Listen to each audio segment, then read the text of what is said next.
5 দিনের ভিতরে কারেন্ট আসবে না, এমন কথা বলেছে? 1 সপ্তাহে বলেছে।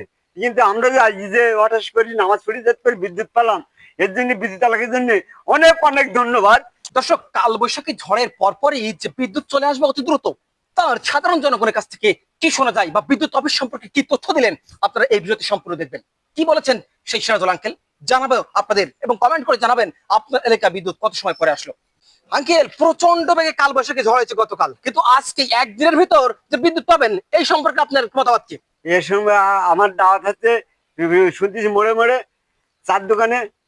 আসলে আমরা ধন্যবাদ দিতে চাই যে একদিনের ভিতর কিভাবে আসে, কিভাবে সম্ভব হয়, বিশেষ করে মনিরামপুর উপজেলায় মনিরামপুর উপজেলায় বিভিন্ন চায়ের দোকানে শোনা গেছে যে 10 দিনে আসবে না বিদ্যুৎ, আসবে না, কিন্তু আপনি একদিনের ভিতর বিদ্যুৎ পাচ্ছেন। একদিনের ভিতরে বিদ্যুৎ পাই গেছি। বিদ্যুৎ আলাদের ধন্যবাদ দিতে চাচ্ছেন? ধন্যবাদ দিচ্ছি, অসংখ্য ধন্যবাদ জানাচ্ছি আমরাও। আসলে যে বিদ্যুৎ একদিনের ভিতরে আসবে, কালবৈশাখী ঝড় হয়েছে, গাছপালা তো পুরো লন্ডভন্ড হয়ে গেছে, লন্ডভন্ড হয়ে গেছে। আমরা দেখেছি 6টা তারও কিন্তু কেটে গেছে, কিন্তু একদিনের ভিতরে বিভিন্ন জায়গায় তার জয়েন্ট করে বিদ্যুৎ দেয়া, এই জন্য সাধুবাদ বলতে হয়।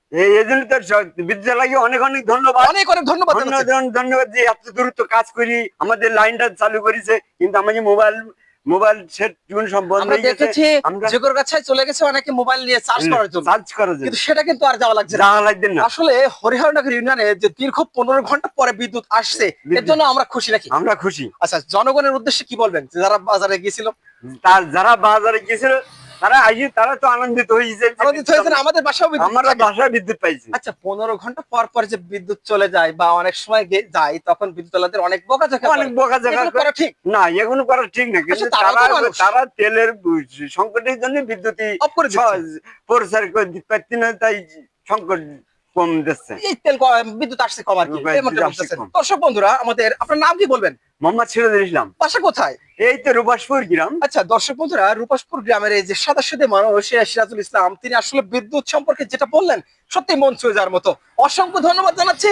এই সকল ভিডিও সবার মাঝে শেয়ার করতে ভুলবেন না, হাসি মুখটা যেন বারবার মানুষের মাঝে ফুটে ওঠে, তেমনটা আমরা বলতে চাচ্ছিলাম। ধন্যবাদ সবাইকে সাথে থাকার জন্য। আসসালামু আলাইকুম। ওয়ালাইকুম আসসালাম।